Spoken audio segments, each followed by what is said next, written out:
Greetings everyone. So you may be looking at the title of this video and thinking, is there a need? Is there really a need to critique a fellow Catholic YouTuber? Is this the charitable thing to do? I have some thoughts about this guy that I've had for a while, and I feel like bottling them up inside isn't good for me, because then I continue to have these thoughts and I feel like telling someone. You know, sometimes you have some negative feeling about something or someone, and you kind of need to tell someone else. And even though you may feel like, well, there's no need to do that, just be charitable and keep it to yourself. I actually don't think keeping it to yourself helps. And it's better just to say these things and then you kind of let them out and you don't really think about them as much anymore. So I thought I'd do that here about Taylor Marshall. He is the Catholic YouTuber with the most subscribers, even more than EWTN, which is an entire network, Eternal World Television Network. It's a network, they have a television channel, they're available globally. He has more subscribers than them. So he's very much a public Catholic figure, at least online. And so I thought I would share some thoughts on him, give my honest critique, and explain to you why I do not watch his content and I wouldn't recommend his channel to anyone, even though I'm mentioning it now and sort of giving it some publicity. I suspect a lot of my viewers will already know about him. So here is the reason. I first found out Taylor Marshall even existed because I was watching an interview that he happened to be doing. I didn't know who he was at the time, and he was plugging the book that he'd just written, Infiltration. And I listened to the interview and I thought, well, that seems like a relatively interesting book. It was about how the Vatican has been infiltrated. And later I even got myself an account with, I think it was Audible. It was some website where you can download audiobooks. And when I got myself this account, it permitted me to download one audiobook for free. And so I downloaded his one for free and had listened to it. And it was interesting in places. I'm not sure how much of it was true. There's probably some truth in it. A lot of the other things just seem like speculation. He's suggesting certain things that are happening in the Vatican that he can't really know for sure. Some of them may well have some truth to them, but others you have to take with a pinch of salt. Anyway, so that led me to look him up on YouTube, and I found that he had a channel then.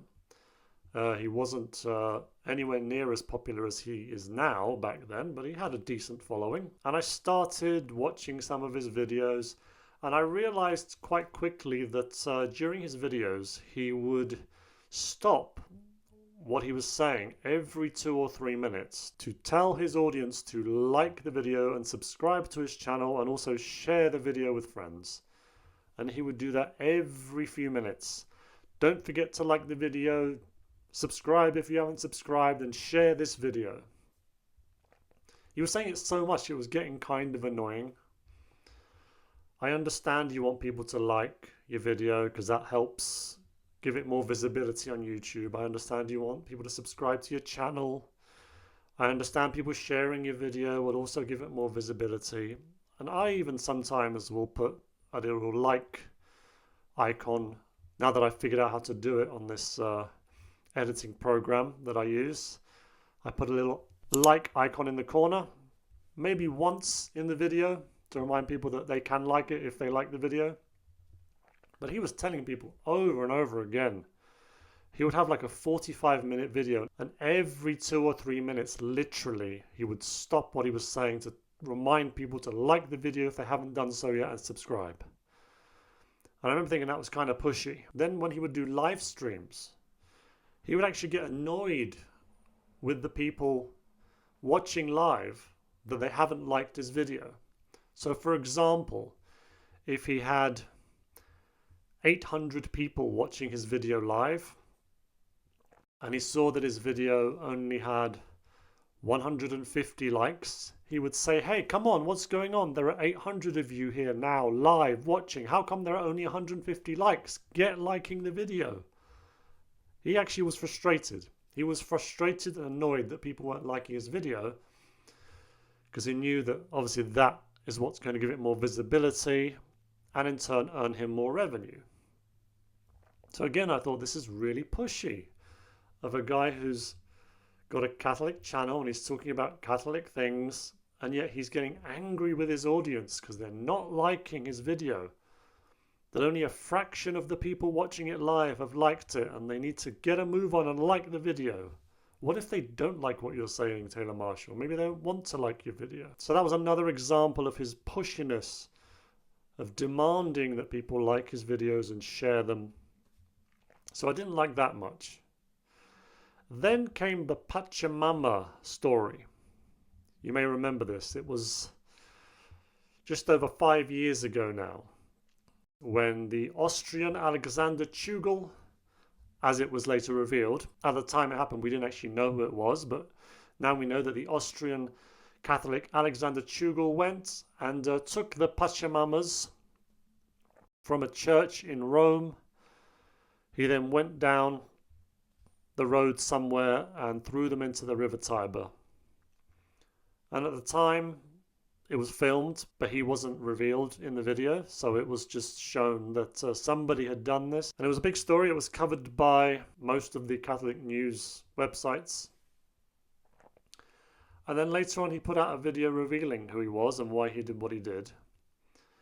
And when this happened, Taylor Marshall was the first person to reveal that this had happened. He essentially broke the story that somebody had gone and taken the Pachamama statues that were seen as quite scandalous at the time, and they shouldn't have been in a church, but somebody had taken them and thrown them into the river. Taylor Marshall somehow found this out through his sources, that this had happened, and he broke the story. And then he was the first person, I believe, to interview Alexander Tschugel.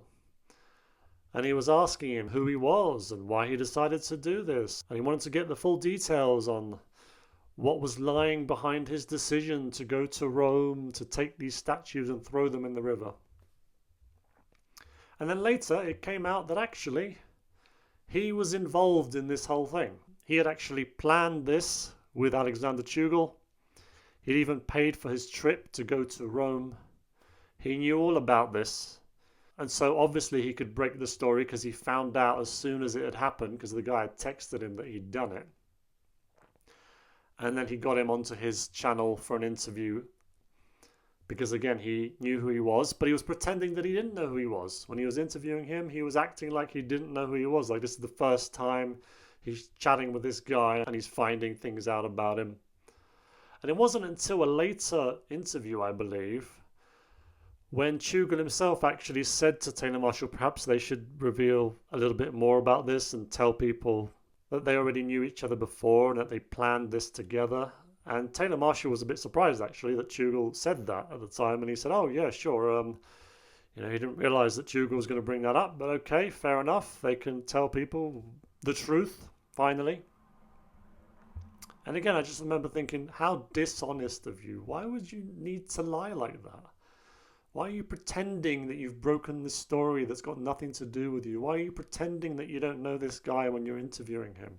Why are you lying to your audience? And so that showed that not only is he pushy and does he demand people like his videos and subscribe to his channel, but he's also a liar. He's dishonest to his audience. And so it was around about that time when I sort of just decided I'd had enough. And a lot of his videos, they were just so negative. Like almost every other video would be about Pope Francis this, Pope Francis that, this cardinal this bishop that, and just nothing but criticism. There was no humility there.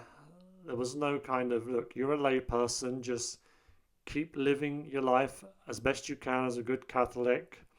Stop critiquing everything like you're perfect. Of course we know there are issues in the church, but it's like, it would be hard to find a video that he did that was positive. It would just be nothing but criticizing the clergy over and over again. And I know I've sometimes done that on here, I admit. But I try to also put out videos that are a bit more positive. But with him, it just seemed like it was nothing but negativity. And he also seems as though he has a very big ego. Because I remember once when the story broke that Pope Francis, the Vatican, had put some restrictions on the Latin Mass. The restrictions at the time were essentially saying that the local bishop could decide if Latin Mass was permitted in that diocese or not. But those were seen as restrictions. And I remember there was a video by Taylor Marshall where he was saying in the video, right folks, gather round, Coach Marshall's going to tell you what you got to do now. And he was doing this step-by-step thing about what his viewers need to do now after this announcement by Pope Francis, by the Vatican. And again, I just thought to myself, who do you think you are? You've kind of anointed yourself as this kind of leader in the church. I know you used to be a minister in some Protestant denomination, but you're not a priest, a bishop, a cardinal. You're just a layperson. And you sort of seem to think that you're far more important than you are. At times it looks as though Taylor Marshall actually thinks he's the Pope. And so that's another thing I didn't like. And eventually I just had enough and just completely stopped watching his videos. Some of the things I'm talking about, by the way, you can find these things. I didn't really feel like trawling through his videos to find the examples of what I'm talking about, but they are there. If you look hard enough and you want to go through some of his videos, you will find the video of him lying, pretending he doesn't know who Alexander Chugall is in an interview. You'll find the videos of him pressing his audience, telling them to like his videos and subscribe. Those are kind of the much earlier videos. I think now he probably just has that little icon that says subscribe and like that you can put somewhere in the corner of your video with a little click sound. Anyway, another example, and at this point, you know, I haven't been watching him at all, but I found out about this because, again, he is quite known in the online Catholic world, was the US presidency that he was supposedly going to be running in as the Catholic candidate. I think he was running under a Christ the King slogan. And yeah, he was supposedly going to be running for president, except that he knew that he was never going to be running for president. And the only reason he did that was to get some attention.